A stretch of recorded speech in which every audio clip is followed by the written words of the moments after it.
Israel और Lebanon के Hezbollah की जंग अपने अंजाम की तरफ बढ़ती हुई नहीं दिख रही है, बल्कि रोज रोज एक दूसरे पर होने वाले हमलों ने दोनों देशों के नागरिकों को भय और दहशत में डाल दिया है। इजराइल पर हिजबुल्लाह के ईरानी ड्रोन से हमला करके जिस तरह 4 सैनिकों को मार डाला, उससे अब इस युद्ध के और ज्यादा भीषण होने का खतरा मंडरा रहा है। उस पर से एक तरफ ईरान तो दूसरी तरफ अमेरिका युद्ध में आग में घी डालने का काम कर रहे हैं।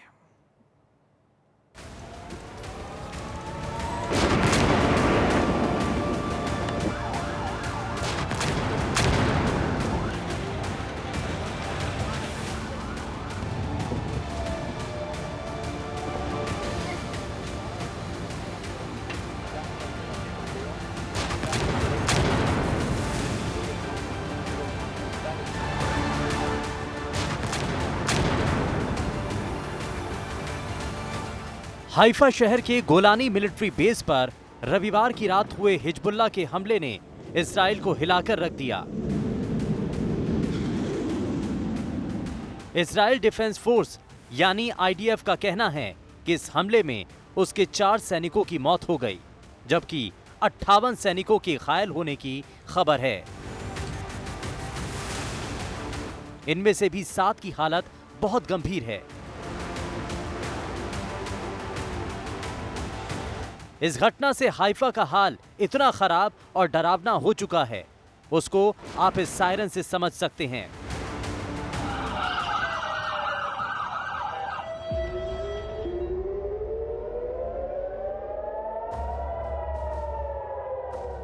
यह घटना इजराइल के दिल पर ऐसी लगी है कि रक्षा मंत्री से लेकर आर्मी चीफ तक ने जाकर घटना स्थल का जायजा लिया। अरब में होने वाले हमले कितने भयानक हो सकते हैं, उसका अंदाजा आप इस बात से लगा सकते हैं कि इजराइल पर लेबनान में सिर्फ हिजबुल्लाह ही नहीं, बल्कि कहीं भी किसी भी जगह जाकर हमला कर रहा है।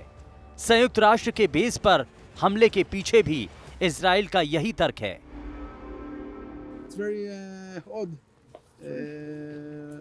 ये हमारे लिए बहुत अजीब है कि संयुक्त राष्ट्र बेस ने हिजबुल्लाह की इस गतिविधि को कैसे नहीं देखा।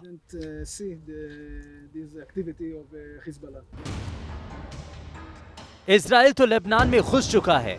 उसने दुनिया के पत्रकारों को लेबनान के अंदर की वो सुरंग दिखाई जिसको लेकर इजराइल का दावा है कि इसे हिजबुल्लाह ने जंगी ऑपरेशन के लिए बना रखा है। दूसरी तरफ इजराइल इस बात से और बौखलाया है कि खत्म होता जा रहा हिजबुल्लाह अगर उसके गढ़ में आकर हमला कर गया तो इसके पीछे ईरान पक्का है। खबर यही आ रही है कि 2 ड्रोन से समुद्र के जरिए हिजबुल्लाह इजराइल में घुसा था। दोनों ही ईरान के मिसाल ड्रोन थे। मिसाल ड्रोन का हमला आत्मघाती हमले के लिए किया जाता है। ये ड्रोन एक बार में 40 किलोग्राम तक विस्फोटक लेकर जा सकता है। मिसाल ड्रोन की स्ट्राइक रेंज 120 किलोमीटर है, तो ये 370 किलोमीटर प्रति घंटे की रफ्तार से उड़ सकता है। इसमें ईंधन की क्षमता करीब 16 लीटर है।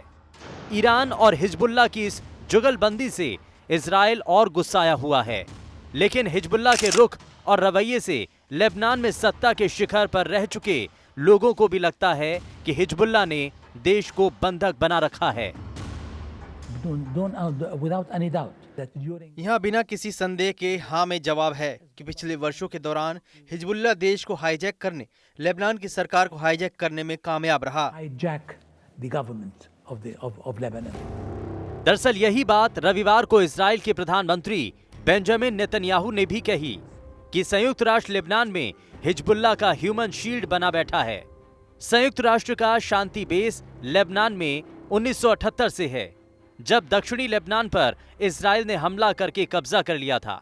लेकिन आज आलम यह है कि बीते 1 साल में इजरायली हमले से लेबनान में अब तक 2300 से ज्यादा लोग मारे गए हैं। इनमें भी पिछले 1 महीने में हुई तेज स्ट्राइक में ज्यादा लोगों की जान गई है। इजरायली हमले में भी हिजबुल्लाह का सरगना नसरल्लाह भी मारा जा चुका है। फिर भी ना हिजबुल्लाह पीछे हटने को तैयार दिख रहा है और ना इजराइल। नियर फ्यूचर में तो कोई अंत नहीं दिखाई देता, इसलिए कि एक ही अंत है पॉसिबल है कि सीज फायर। प्रधानमंत्री नेतन्याहू जो हैं इजराइल के, वो सीज फायर के पक्ष में नहीं। उनका तो लक्ष्य है कि हिजबुल्लाह को लितानी रिवर यानी 10 से 15 किलोमीटर पीछे ढकेलना, वहां पे अपना सेटलमेंट तैयार करना, आर्मी को डिप्लॉय करना, ताकि उनके ऊपर कोई नॉर्दर्न इजराइल में हिजबुल्लाह अटैक न कर पाए, जो कि बहुत मुश्किल काम है। इसलिए कि हिजबुल्लाह के बहुत से ठिकाने हैं जहाँ से वो इजराइल अटैक करता है, और हिजबुल्लाह की वो क्षति पहुंचाना भी मुश्किल काम है। हिजबुल्लाह में भी हमने यही देखा कि सैयद हसन नसरुल्लाह का तो अंत हो गया, लेकिन ये कि दूसरे ऑपरेशंस उनके अभी भी जारी हैं, और काफ़ी क्षति भी उन्हीं ने इजराइल को पहुंचा रखी है। और तो लक्ष्य बहुत बड़े हैं इजराइल के, जो वहाँ भी नहीं पूरे हुए हमास के साथ, और यहाँ भी मुझे नहीं लगते अब वो चाहते हैं कि ईरान का की तरफ जाने का उनका इरादा है। उन्होंने कह दिया है कि वो ज़बरदस्त अटैक करेंगे। कब करेंगे ये वो तय करेंगे, उनकी सेना तय करेगी। फिर तो ये युद्ध फैलता हुआ नज़र आता है, रुकता हुआ नहीं दिखाई देता। जान लेने और देने का ये सिलसिला इजराइल और लेबनान के हिजबुल्लाह में लगातार चल रहे हैं। ऐसे में सवाल यही है कि इस युद्ध की घनी अंधेरी रात की सुबह आखिर कब होगी। एनडीटीवी इंडिया की रिपोर्ट। इजराइल इस बात से बेहद आग बबूला है कि हिजबुल्लाह ने कैसे उसके शहर में सैनिक ठिकाने पर हमला करके उसके 4 जवानों को मार गिराया। इजराइल का गुस्सा ईरान पर भी है, और इस बीच अमेरिका इजराइल की रक्षा के नाम पर उसे ऐसा थार्ड मिसाइल सिस्टम दे रहा है जिससे दुश्मन की मिसाइलें आसमान में ही रह जाएंगी।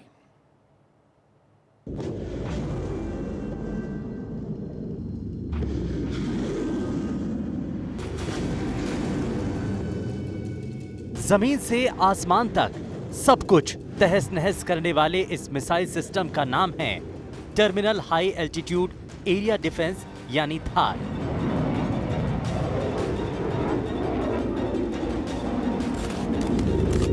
ये वायुमंडल के अंदर या बाहर कहीं भी बैलिस्टिक मिसाइलों को रोकने में सक्षम है। ये इजराइल की तरफ आने वाली मिसाइलों को मार गिराने की पूरी क्षमता रखता है।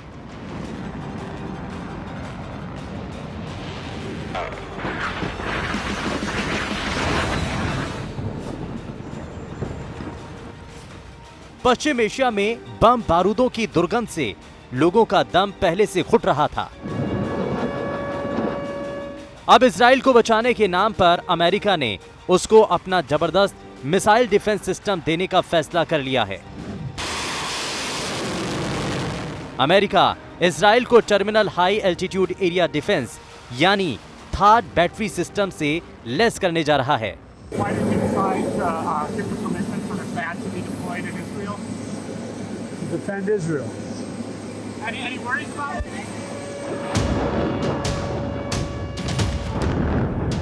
इसे कहते हैं मुंह में शांति, हाथों में हथियार।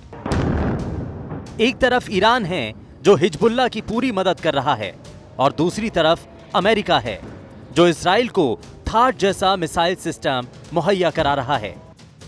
जानकारों के मुताबिक थार्ड मिसाइल सिस्टम का launcher hit to kill interceptor को फायर करता है। थार्ड सिस्टम मध्यम दूरी की हवाई रक्षा प्रणाली है जो विशेष रूप से बैलिस्टिक मिसाइल हमलों से बचाव के लिए है।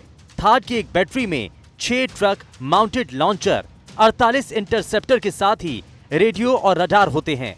इसे ऑपरेट करने के लिए 95 सैनिकों की आवश्यकता होती है। एक रिपोर्ट के मुताबिक अमेरिका के पास 7 थार्ड बैटरियां हैं। क्या है थार्ड बैटरी सिस्टम? थार्ड को बैलिस्टिक मिसाइल रक्षा का मध्य स्तर माना जाता है। इस सिस्टम की तैनाती के बाद अगर ईरान किसी भी इजरायली हमले का जवाब देने का फैसला करता है तो ये इजराइल को भविष्य में बेहतर तरीके से बचाव करने में मदद कर सकती है। नहीं, थार्ड जो है ये डिफेंसिव सिस्टम है। इसका मतलब है कि जो मिसाइल्स जो उसके ऊपर गिराई जाएंगी, ये इनको रोकने की काबिलियत रखता है। तो बेसिकली ये एक प्रोटेक्टिव मेजर है। थार्ड जो है ये और इसको ये ऑफेंसिव मेजर नहीं है। इसका मतलब है कि थार्ड का इस्तेमाल नहीं हो सकता है अगर हिजबुल्लाह को टारगेट करना है, लेकिन हिजबुल्लाह की तरफ से जो मिसाइल्स इजराइल के ऊपर गिरेंगी, इनको ये थार्ड जो है ये उन मिसाइल्स को गिरा सकता है। अगर थार्ड की फीचर को देखें तो इसका वजन 900 किलोग्राम है, लंबाई 6.17 मीटर है। यह सिंगल रॉकेट इंजन है जिसकी मारक क्षमता 200 किलोमीटर तक है।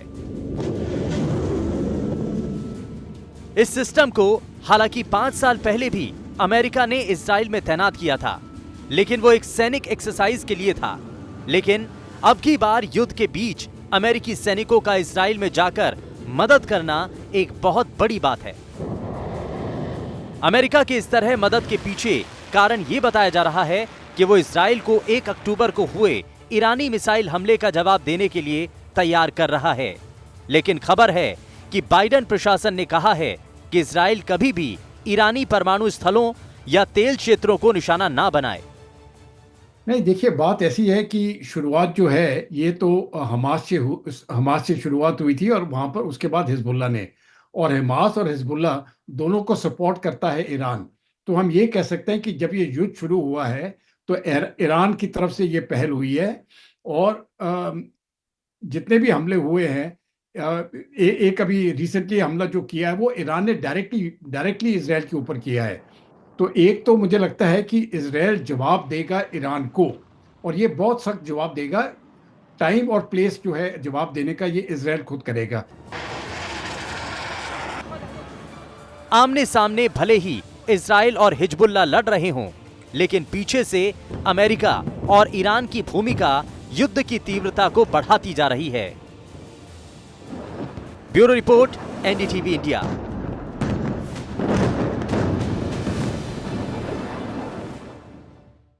एक तरफ इजराइल ने हिजबुल्लाह के खिलाफ जंग के नाम पर लेबनान में कहर मचा रखा है, तो दूसरी तरफ हमास से लड़ाई में आज गाजा पट्टी के लोगों का बुरा हाल है। ताजा हमला गाजा के एक अस्पताल पर हुआ जहां 4 लोगों की जान चली गई। गाजा पर इजरायली हमले हमास के ठिकानों से आगे बढ़कर शरणार्थी शिविरों से होते हुए अस्पतालों तक पहुंच गए हैं। गाजा में सोमवार को तड़के ही इजराइल की एयर स्ट्राइक में 4 लोगों की जान चली गई।